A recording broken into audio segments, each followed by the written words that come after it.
Hello and welcome to Sales Gambit podcast. I'm your host, Ashish, CEO of Convin, a conversation intelligence platform for contact center setups. In today's episode of Sales Gambit, we have Adam Saad with us. Adam is the CEO and founder of Tech Stack Advising. He is a call center expert with over 10 years of experience in the software industry. While working in the software industry, Adam saw the unnecessary friction in the evaluation and procurement process and decided to help organizations buy the software the right way. This is the first episode since the rebranding of our podcast, and I couldn't have asked for a better guest than Adam. Welcome to Sales Gambit, Adam. It's a pleasure having you. Thanks so much, Ashish. I'm glad to be here. Sure. Adam, I always ask my guests this question before we start to set the tone right. Although I've introduced you in brief, it would be great to hear about you from yourself. Like, how has been your journey till now? How did you really start off, and how did you get into the software industry overall? Yeah, absolutely. Good question. So I spent the last 10 years before starting this business as a salesperson. And before anyone judges me about it, really what I thought of myself always in every single industry and every single role I've had as a salesperson, I'm really a consultant with a quota. So I started my career in MarTech. In 2014, I got into the contact center and I never really left the contact center.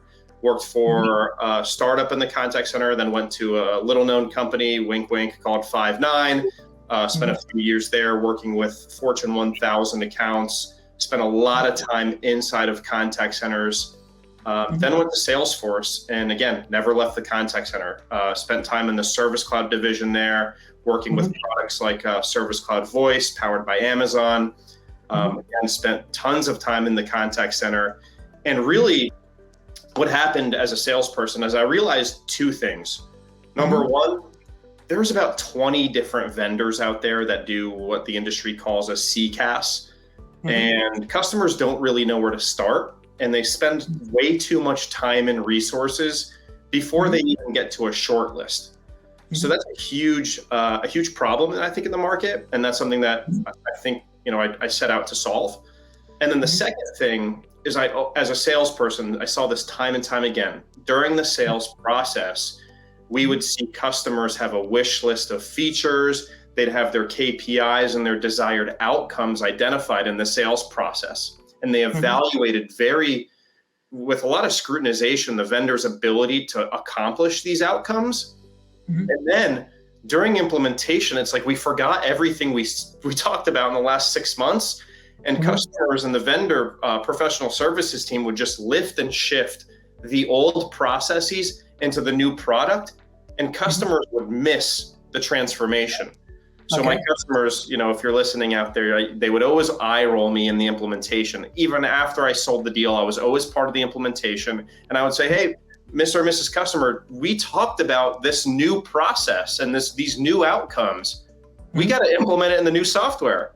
And they say, oh yeah, it's just so hard to redefine. And, so that's the second thing that this firm, Tech Stack Advising, that's what we help with. We hold the vendor accountable, and we even hold our customers accountable to make sure that the transformation actually happens. Interesting. Very interesting. So it's more like your experience with contact center setups and the way that you have seen the software is getting implemented. You have been able to now translate it completely into a service that you provide to both the contact centers, where you can help them get the right software and implement it in the right possible way. Absolutely. Absolutely. Again, there's just so many vendors out there, and there's a lot of risk. These, depending on the size of the company, these can be multi-million-dollar investments and huge transformations. And customers, they always tell me, we don't know what we don't know. And, if you as a customer are going to replace your ACD and your IVR, your contact center infrastructure, odds are this is maybe your first time doing it. We, Tech Stack Advising, we do this every single day. So we know the hard-hitting questions to ask the vendors.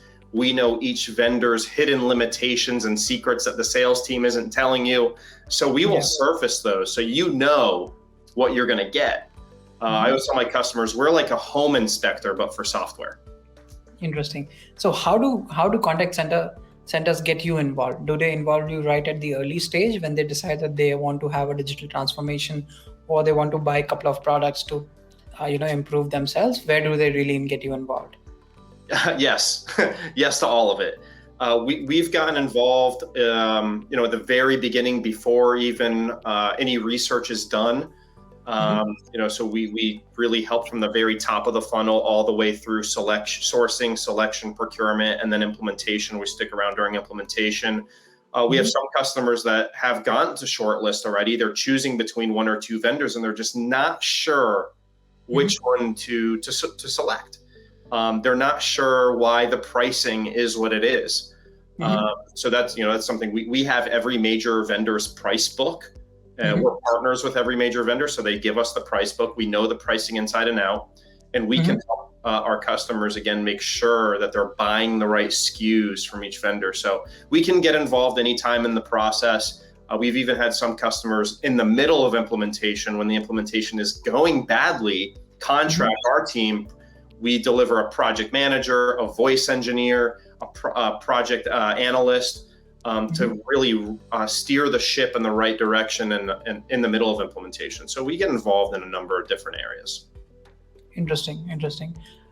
Because you have worked with multiple companies now, right, Adam, I would say, is there something that you can pinpoint about what generally contact centers do wrong when they go about selecting softwares? Like, where are the places that people generally go wrong? Yeah. A list, and then, we can talk about each of them in detail probably. Yeah. I would say the number one mistake I see customers make today is make a decision based on the user interface or the user experience of what the actual demo looks like, right?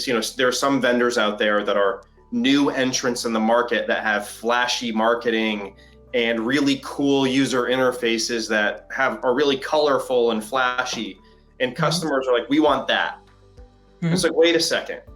We went through our feature requirements, and that flashy vendor that you really want, they don't even work in a region that you have contact center agents in. Let's not forget. And so we always see, I think us as humans, we are attracted to visually aesthetic things. We are attracted to the emotion that, just like buying a new car, the emotion that we get from that really nice BMW convertible makes us feel good, but we sometimes need to remember, I don't need to go fast, and I live in a cold climate. I'm never going to use the convertible. Why are we buying that? Yeah. So the number one mistake, again, I see people make is making a decision based on the aesthetics of a demo. Very interesting. That's really interesting. And what would be the other major things that you would see people making a mistake about while evaluating these softwares? Yeah, I'd say the second one is I alluded to this earlier. A lot of customers will, they'll go through a discovery with a salesperson, right? Everyone who's looked at software has gone through, quote unquote discovery, where the sales team will say, how do you do this today? How do you do this today? How do you do this today? Well, I'm not interested in how I do this today. I'm interested in how I want to do this tomorrow. So we need to shift the conversation and really establish the desired outcomes, the new KPIs that we want to care about, the new process, and map it to whatever new software we're gonna choose. And really to piggyback off that, I think a lot of customers will ask a vendor, hey, can you do XYZ? And most vendors can say yes. Yes, we do it. It's not about whether or not you can do it. It's about how each vendor does it. Show me how this is configured. Show me how easy it is. Instead of asking, how easy is it? Every salesperson is going to say it's pretty easy. Right? So show me how. Yeah. So basically you're saying that the second problem that people generally face while evaluating the software is just not looking at it enough deep, right? They're not looking deeper enough on this whole aspect, right? They're not. They need to understand how exactly it is being done with that contact center software. Exactly. And again, customers, this, you've never bought CCaaS before. And if you did, it was 3 years ago and the market's totally different. You don't know what you don't know. So if you don't know the questions to ask, it's not your fault. You just don't do it often, right? Fair. Yeah, because you are not buying the software almost on a daily or a monthly basis. You're probably going to buy it once and hope it lasts for like a couple of years at least. That's right. That's right. And every major CCaaS vendor out there, they have monthly, quarterly releases. The industry is moving so fast in terms of critical capabilities. So what you thought you knew a year and a half ago is totally different than what it is today. That's interesting. That's very interesting way to look at it. So how do you help people to navigate through these issues? I think we have discussed about these two issues. If you can cover one of them like one by one, and then probably we can go into other issues if you want. And how do you really help people, or how do you suggest people take care of these issues while they're evaluating? Yeah, I think it's all about the process that tech stack advising goes through with our customers. We have 3 different pillars that we place our customers into in terms of buckets. Some customers, you have the capabilities, you have the resources internally to evaluate these. You have a lot of experience. Maybe contact center is a very strategic part of your business. In that case, we'll just very lightweight. We will just get you to shortlist, which means we do an in-depth discovery of your contact center, what your contact center means to your business, what are the outcomes and KPIs as it relates to the business. And when I say KPIs relating to the business, I'm not talking about average handle time and first call resolution. Those are contact center. I'm saying, how does your contact center contribute to the revenue or costs or profitability of your business? Let's have that conversation first. And then we dive deep into the actual contact center with very in-depth discoveries. By the end of some of those sessions, there's usually about 3 or 4 sessions where we dive deep. We know the top 2 or 3 vendors that you should be looking at. And I tell my customers, I'm going to bring you 2 or 3 vendors that you cannot go wrong with no matter who you choose of these 3.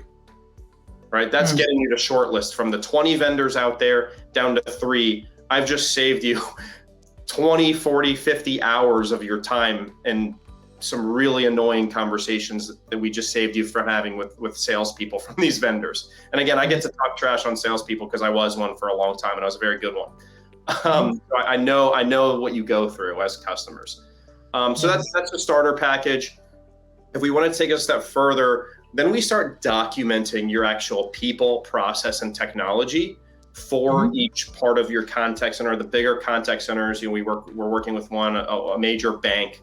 That's a lot of documentation across different functions of the contact center. We document each function, each contact center group's purpose, their North Star, their KPIs, the desired outcomes. We document your process, like actual click-throughs across all the different disparate systems you have.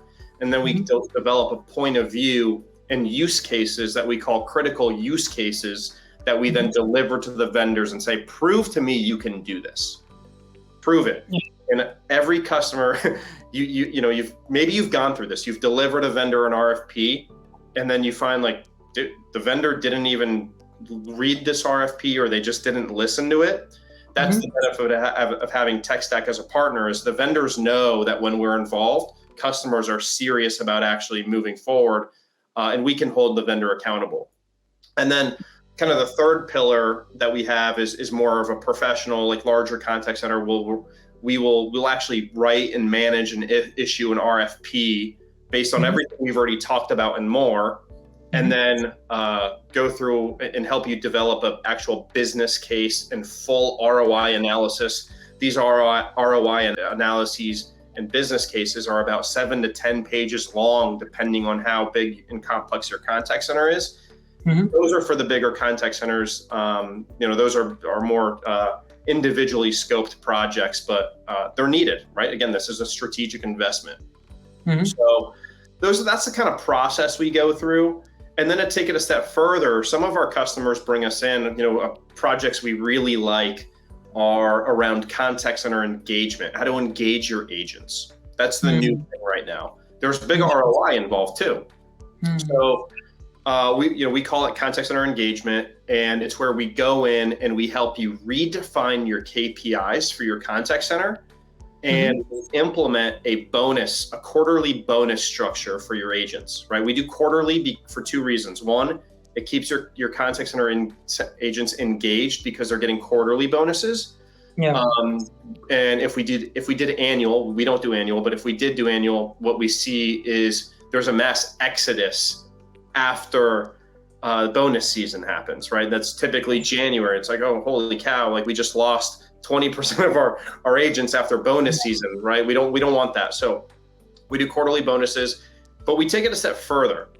Gamification has always been something that's really interesting to contact centers, but we found that contact centers don't know how to define and actually implement gamification. It sounds great. So we come in and we help redefine the KPIs, match it to the outcomes desired by the overall business, not just the contact center. And we help implement a gamification marketplace that allows agents to gather points. They can buy PTO days, extra lunch break, or we'll introduce a grand prize of like a Louis Vuitton bag or a PlayStation 5. And you should see the pandemonium that happens in the contact center when we announce the grand prize, that agents, just for achieving, X amount of first call resolutions, can get them a Louis Vuitton bag. Are you kidding me? Right? They go nuts. So it really helps engage contact center agents and makes them try harder because they can win these prizes. And what happens is contact centers end up paying less because agents are more engaged for the prizes. Louis Vuitton bags aren't really that expensive when you're running a $20 million contact center. Yeah, no, fair point. I think I love this idea, right? That it's not just only about getting the software or any kind of software implemented in the contact center. It's also about ultimately improving the value that can be derived out of a contact center operation, right? Whether it be engagement, whether it be through the right software. I mean, it's just about everything else that you are combining within the service that you provide. Is that correct? Absolutely. Yeah, it's the old thing, people, process, technology. That's very interesting that you're able to connect it to the best basic thing out there. Yeah. Right? Which is interesting, very interesting.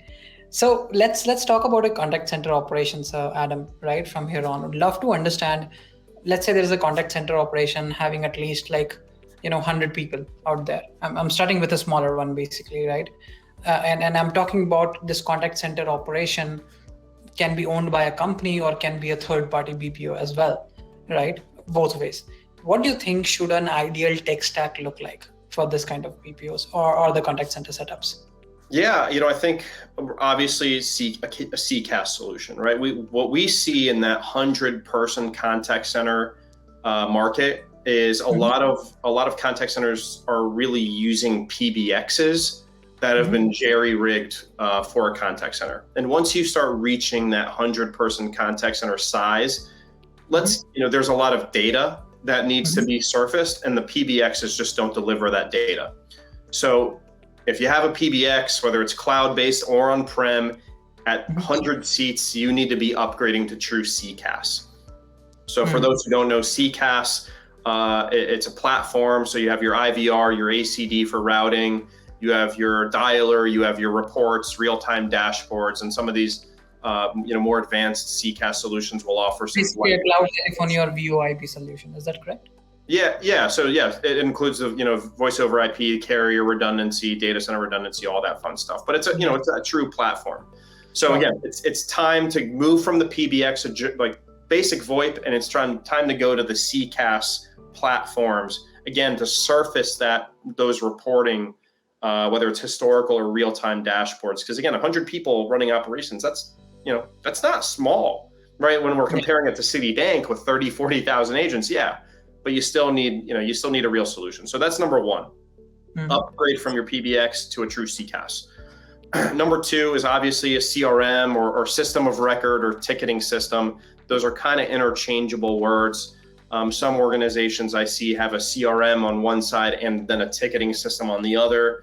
I come from Salesforce. Salesforce, I always recommend, for the more strategic organizations, it's time to get on Salesforce Service Cloud. It's amazing. Service Cloud gives you the ability to truly see your customer at a 360-degree view. It's easier said than done. There's a lot of work that goes into it, but the benefits are staggering. And a lot of these CCaaS solutions will integrate into whether you use Salesforce or Microsoft or ServiceNow or Zendesk. A lot of them integrate. Sure. So your CRM, your system of record, your ticketing system. I'm seeing a lot the need for collaboration. Right. For complex contact centers, We see the need for agents to communicate with each other, and we've seen this the need for this explode in the last couple of years as we've gone to a work from home and a hybrid model. Mm-hmm. So we see Slack very often in contact centers. We see Teams in contact centers quite a bit. So whatever solution that you can implement to allow your agents to chat with each other internally, to ask questions, best practices, the ability to get to a supervisor is important using Slack or Teams. So we always recommend that. And then we have two more as part of the stack, and that's a BI tool, right? Again, 100 seats plus. Once we start getting to 500 seats and we really start connecting the contact center operations to the overall business goals, we need to start reporting on how the contact center affects different parts of our business using external data points. So having a BI tool and integrating that across different data points is so important. We see a lot of our customers, they have people on staff that can make sense of that data and really integrate it. So that's important. And then lastly, workforce engagement management, right? And that's a platform in of itself, right? Workforce engagement management, I'll probably miss one, but you have quality management for recording and scoring the quality of your calls. You'll have workforce management for staffing, forecasting how many people you need in your contact center. The good WEM platforms have gamification, which I talked about earlier. We talked about screen recording and desktop analytics. So I was just on with another customer 20 minutes ago. They find it very important for their agents to follow specific steps when troubleshooting for a customer, to where they have to go to about 4 different applications in a specific order to know that we troubleshooted the problem the right way, right? So application 1, 2, 3, and 4 in order. And right now, the customer has no ability to see the compliance around that. So screen recording with desktop analytics is probably the next thing. And that's really depending on how complex your contact center is. And I know I said 2 more, but these CCaaS solutions, the good ones, they will include artificial intelligence self-service voice bot. Some vendors call it interactive voice assist. Some call it voice bots. But self-service, as we start catapulting into an uncertain economy, the conversations are migrating away from customer experience and talking about self-service to reduce our human capital cost. So I know I mentioned a lot of things, maybe 6 different. But I think now, if I have to summarize, what you really talked about is having a CCaaS. That's a major thing. Then a CRM, right? And then having something for workforce engagement platform that you talked about, having a BI at least in place. So these are the 4 or 5 things that you majorly talked about. Absolutely. Right? Very quick question here. How much important do you really think out of all these softwares that you talked about for including in a tech stack would be call quality monitoring or probably a scoring software, something that really goes into your conversations, evaluate these conversations and help you on that side? How important would that be a part of it? Yeah, I mean, I think it depends on each contact center. If the contact center is a very strategic part of your business where you see the opportunity to cross-sell, upsell, it's a revenue center for you, then I think it's extremely important to have a good quality management solution for recording and quality of calls. The good ones will have artificial intelligence to score those calls automatically with speech and sentiment recognition.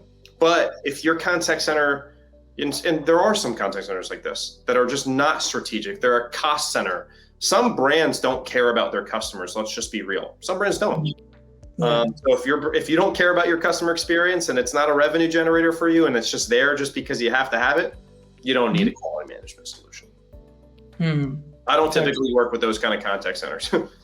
No, that's true, Adam. I mean, if they're not really worried about their customer experience, then they would hardly worry about these things, which I understand. Exactly. A lot of times what I understand is these contact centers really buy software to help them, let's say, improve customer experience, right? That's one major goal, right? I mean, one of the reasons why they would want to do so much change at or why they would be open to do a change at what they're already doing is basically they would want to improve customer experience in some sense, right?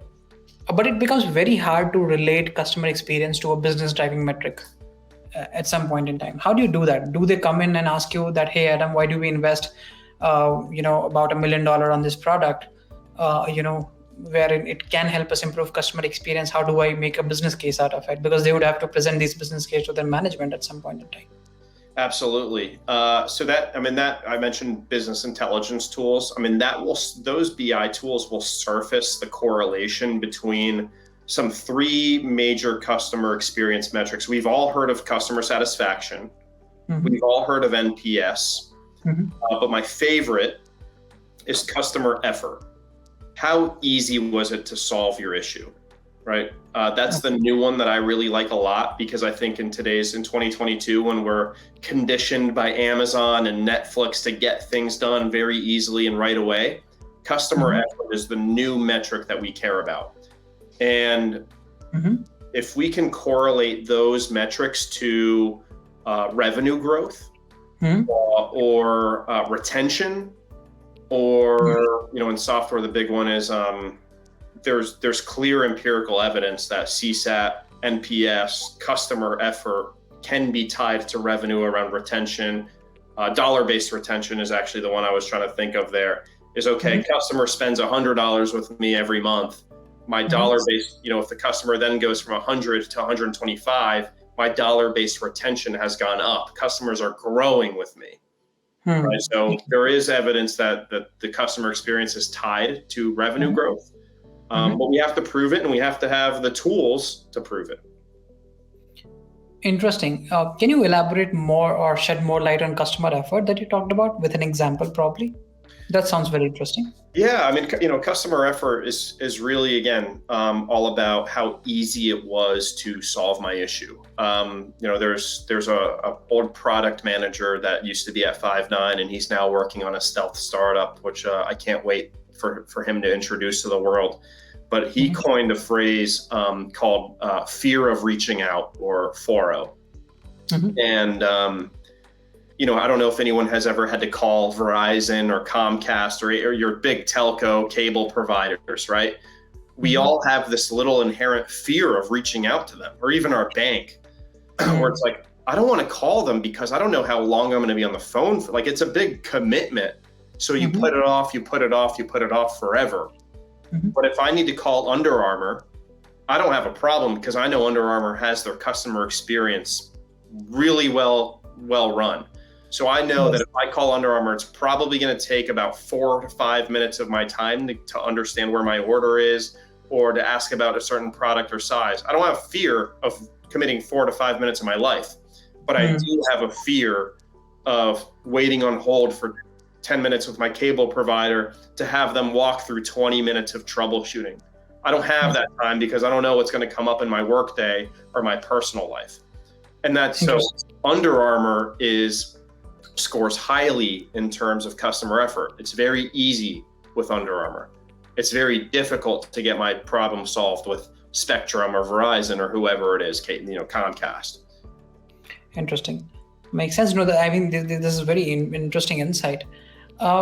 Towards the end of the conversation that we're moving, I would love to understand from you, Adam, that what do you think are the top things that a contact center should keep in mind if they are evaluating a product on their own? Let's say you are not involved, right? And those are a lot of cases as well. Someone like you was not involved, and they're trying to evaluate softwares on their own, right? What are the things that you should basically keep in mind? Few basic things that they can't go wrong on. Yeah, I think we can't ignore the table stakes of the reliability of these solutions. I think the common thing that customers assume is that if they've heard of a company and they're at the top of Google, then they must be reliable and they must be secure and they must have great uptime. And that's not always the case. I know some vendors in the Gartner Magic Quadrant that are leaders that have terrible uptime. Right? Like, I'm not going to name who it is, but you have to ask, and you have to seek transparency from these vendors Trust but verify, right? Trust that they have their data centers and their availability up to snuff, but verify. Ask, hey, send me the last 12 months of your uptime and availability. So that's table stakes. Do not assume. Number 2 is plan for the future. We all know that we need a core CCaaS platform if we're looking at these solutions. We know we need the IVR, the ACD, the dialer, the dashboards, the reporting. But this is a big commitment when we have to change CCaaS providers. It's a lot of work. It's a big investment. We don't want to have to switch in 2 years because now our new requirement is workforce management for staffing. So plan for the future. Okay, I know that this vendor, they do everything I want, but they do way more than we need. That's not a bad selection because you can grow into them. Fair right? point. So, I was buying a motorcycle. I bought a motorcycle about eight years ago, and my buddy's a big rider. And his piece of advice was buy your second motorcycle first, because you're going to get your first motorcycle, and in 6 months, you're going to want a new, bigger, faster one. So I bought my second motorcycle first, and I still have it. Got it. So I would advise customers to do that same thing. I would say the third thing is ask for references. And this is a really interesting one because customers will ask for references, right? And, I was in sales for a long time, and let's be real. I'm only going to give you references that are very happy. Let me talk to a customer that's not particularly happy with you. See what the vendor does. What do you think they'll do? They're going to panic. Number one, they're going to panic. 2, they're not going to know what to do. They might say, oh, well, all of our customers are happy. We know that's not true, right? So challenge the vendor. Say, hey, tell me about a customer that had a real big problem with you recently. They're still with you, but give me a customer that had a really big problem. And what we want to know, right? We know every vendor has problems, right? Let's not kid ourselves. Every vendor breaks. Every vendor's a little clunky. Every vendor has issues. No vendor's perfect. But it's not about which vendor's perfect. It's about which vendor will fix it the right way for you. Which vendor will respond, give you good support, make it right, go out of their way to do right by you as the customer. I want to know how you do that. Interesting. Now, these are very hard-hitting, pinpointed questions, Adam, and could have only come in from someone who is very, very experienced in how to evaluate these things. Now, great to speak to you, Adam, on how really people can evaluate software, where they can go wrong, how they can go right, and what are the different steps that they can take. I think this conversation will be really, really impactful and useful for those people, who are really evaluating the contact center softwares at this point in time. Yeah, thanks so much for having me. I had a great time. It was a good conversation. Hopefully this helps the audience